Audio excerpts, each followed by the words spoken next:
اعوذ باللہ من الشیطان الرجیم بسم اللہ الرحمن الرحیم۔ حضرت عبداللہ بن ابی حدرد اسلمی رضی اللہ تعالی عنہ کہتے ہیں، ان کے ذمہ ایک یہودی کے 4 درہم قرض تھے۔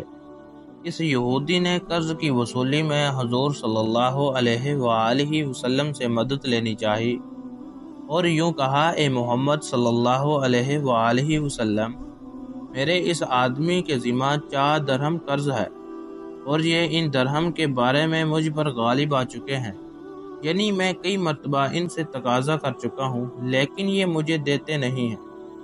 حضور صلی اللہ علیہ وآلہ وسلم نے ان سے فرمایا کہ اس کا حق اسے دے دو۔ انہوں نے کہا، اس ذات کی قسم جس نے آپ کو حق دے کر بھیجا ہے، دینے کی میرے پاس بالکل گنجائش نہیں ہے۔ حضور صلی اللہ علیہ وآلہ وسلم نے فرمایا، اس کا حق اسے دے دو۔ انہوں نے کہا، اس ذات کی قسم جس کے قبضے میں میری جان ہے، دینے کی بالکل گنجائش نہیں ہے، اور میں نے اسے بتایا تھا کہ آپ ہمیں خبر بھیجیے گا اور امید ہے کہ آپ ہمیں کچھ مال غنیمت دیں گے، اس لیے وہاں سے واپسی پر ان کا قرض ادا کر دوں گا۔ حضور صلی اللہ علیہ وآلہ وسلم نے فرمایا، اس کا حق ادا کرو۔ صلی اللہ علیہ وآلہ وسلم کی عادت شریفہ یہ تھی کہ آپ کسی بات کو 3 دفعہ سے زیادہ نہیں فرماتے تھے۔ 3 دفعہ فرما دیا پورے اہتمام اور تاکید کی نشانی تھی۔ چنانچہ حضرت ابن ابی حدرد رضی اللہ تعالی عنہ اس یہودی کو لے کر بازار کی طرف چلے۔ اس وقت ان کے سر پر ایک مختصر سا عمامہ تھا اور ایک چادر کی تہمت باندھے ہوئے تھے۔ جب بازار پہنچے تو انہوں نے عمامہ اپنے سر سے اتارا اور اس کے تہمت کی جگہ باندھا اور تہمت والی چادر کو علیحدہ کر کے اس یہودی سے کہا کہ تم یہ چادر مجھ سے خرید لو۔ اس نے یہ چادر ان سے 4 درہم میں خرید لی۔ انہوں نے یہی درہم ان کو دے کر قرض سے چھٹکارا حاصل کر لیا۔ اتنے میں ایک بوڑھی خاتون وہاں سے گزری۔ انہوں نے حضرت عبداللہ رضی اللہ تعالی عنہ کو اس حالت میں دیکھ کر کہا، اے رسول اللہ صلی اللہ علیہ وآلہ وسلم کے صحابی، آپ کی یہ کیا حالت ہے؟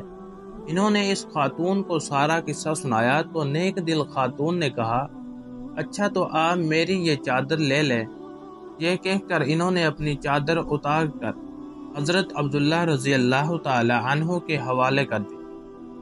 حضرت ام سلمہ رضی اللہ تعالی عنہ فرماتی ہیں، انصار کے 2 آدمی کسی ایسی مسارت کا جھگڑا لے کر حضور صلی اللہ علیہ وآلہ وسلم کی خدمت میں حاضر ہوئے، جس کے نشان مٹ چکے تھے اور کوئی گواہ بھی ان کے پاس نہیں تھا۔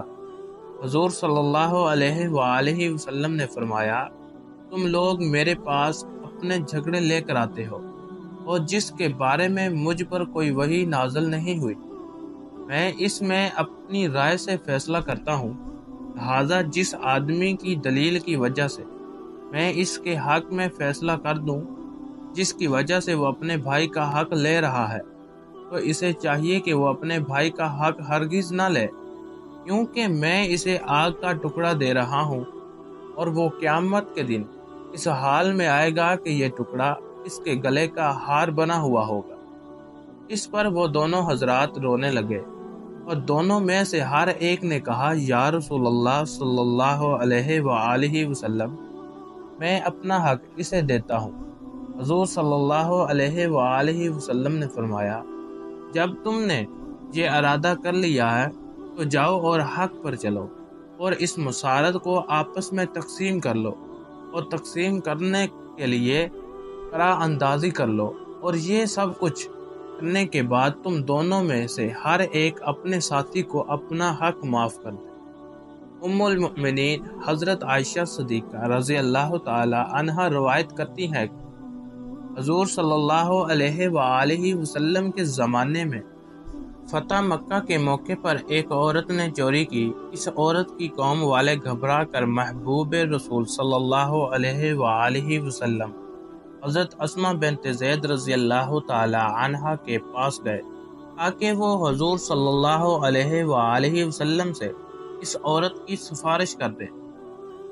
جب حضرت اسما رضی اللہ تعالی عنہ نے اس بارے میں حضور صلی اللہ علیہ وآلہ وسلم سے بات کی تو آپ صلی اللہ علیہ وآلہ وسلم کا چہرہ مبارک غصے کی وجہ سے بدل گیا اور فرمایا، اے اسما رضی اللہ تعالی عنہ، تم مجھ سے اللہ تبارک و تعالی کی حدود کے بارے میں سفارش کی بات کر رہے ہو۔ حضرت اسما رضی اللہ تعالی عنہ سمجھ گئے کہ سفارش کر کے انہوں نے غلطی کی ہے، اس لیے فوراً حضرت اسما رضی اللہ تعالی عنہ نے کہا، یا رسول اللہ صلی اللہ علیہ وآلہ وسلم، آپ میرے لیے استغفار فرمائے۔ شام کو حضور صلی اللہ علیہ وآلہ وسلم بیان فرمانے کھڑے ہوئے، پہلے اللہ کی حمد و ثنا بیان کی، پھر فرمایا، اما بعد، تم سے پہلے لوگ صرف اسی وجہ سے ہلاک ہوئے کہ جب ان کا طاقتور آدمی چوری کرتا تو اسے چھوڑ دیتے، اور جب کمزور آدمی چوری کرتا تو اس پر حد شرعی قائم کرتے۔ اس ذات کی قسم جس کے قبضے میں محمد صلی اللہ علیہ وآلہ وسلم کی جان ہے، اگر محمد صلی اللہ علیہ وآلہ وسلم کی بیٹی فاطمہ رضی اللہ تعالی عنہا بھی چوری کرے گی تو میں اس کے ہاتھ ضرور کاٹوں گا۔ پھر حضور صلی اللہ علیہ وآلہ وسلم نے حکم دیا، جس پر اس عورت کا ہاتھ کاٹا گیا، اور پھر اس نے بہت اچھی توبہ کی۔ حضرت عائشہ رضی اللہ تعالی عنہا کہتی ہیں کہ اس کے بعد وہ عورت میرے پاس آیا کرتی تھی اور میں اس کی ضرورت کی بات حضور صلی اللہ علیہ وآلہ وسلم کے سامنے پیش کیا کرتی۔ حضرت انس رضی اللہ تعالی عنہ روایت کرتے ہیں کہ رابعہ بنت نصر نے ایک لڑکی کا دانت توڑ دیا۔ ان لوگوں نے قصاص کا مطالبہ کیا۔ رابعہ کے لوگوں نے دوسرے فریق سے معافی کی درخواست کی، جیسے ان لوگوں نے قبول نہیں کیا۔ اب دونوں فریق بارگاہ نبوت میں حاضر ہوئے۔ حضور صلی اللہ علیہ وآلہ وسلم نے قصاص جاری کرنے کا حکم دیا۔ ان کے بھائی انس بن نصر رضی اللہ تعالی عنہ نے کہا، یا رسول اللہ صلی اللہ علیہ وآلہ وسلم، کیا میری بہن رابعہ کا دانت توڑ دیا جائے؟ اس کی ذات کی قسم جس نے آپ کو حق کے ساتھ بھیجا ہے، ایسا نہیں ہو سکتا۔ آپ صلی اللہ علیہ وآلہ وسلم نے فرمایا، قصاص اللہ تبارک و تعالیٰ کی کتاب کا فیصلہ ہے۔ پھر دوسرے فریق راضی ہوئے اور انہوں نے معاف کر دیا۔